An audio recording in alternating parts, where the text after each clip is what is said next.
Sunshine, lollipops, and rainbows. Everything that's wonderful is what I feel. What's up, everybody? I'm Candace Doby. I am a speaker, an author, an entrepreneur, and a courage coach. And I'm excited to share a little bit of wisdom behind the fantastic virtue of courage.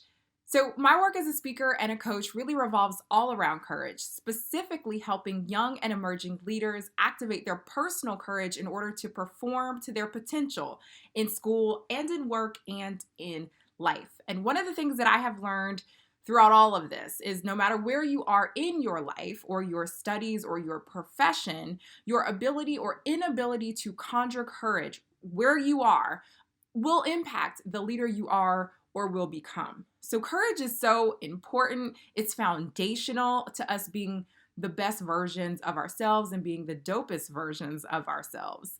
So let me just say this, courage is a huge construct. There's a lot that goes into the evaluation process to determine if we are willing and able to act courageously. So here's what a couple of those things are. If you're going to act courageously, you have to evaluate, well, what are the risks involved with acting courageously? You have to also determine or evaluate, well, what are the reasons or your motivations for wanting to take the risk? And then you have to evaluate, well, what are your internal resources? And are they reliable enough to help you persevere through the threats and the fears and the challenges associated with those risks? So as you can see, risk is central to courage. It is so important to courage, and it's important that we understand it. So that's what I want to focus on with the few minutes that we have. Risk is a place where we easily get caught up when we want to act courageously. It's what our brain goes to first. What we think about is all of the things that could go wrong if we were to take action and do the thing we wanted to do. So this is the negative side or the downside of risk, the risk of loss from taking action and coming up with less than ideal outcomes. And our brain doesn't have any trouble conjuring up what those things might be. So if you think about it, if you are a person who wants to apply for a spot in a competitive program, you might think about the risk of rejection.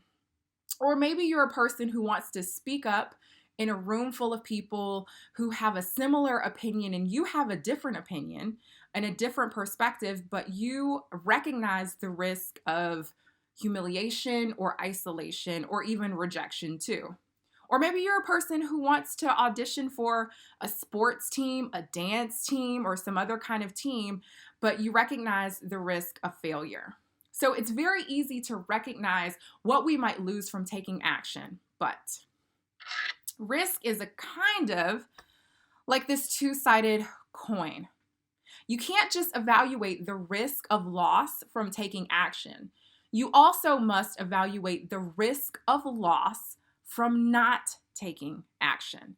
That's the only way that you can appropriately evaluate risk that are kind of associated or involved with acting courageously. So what are those risks? If you don't take action, I'll tell you what they are. And a lot of them are personal. So let's say there's this thing that you want to do. Well, what is the risk of you not doing anything? You could lose an opportunity to grow and expand your comfort zone. You could lose an opportunity to develop, to gain greater access to yourself and your skills.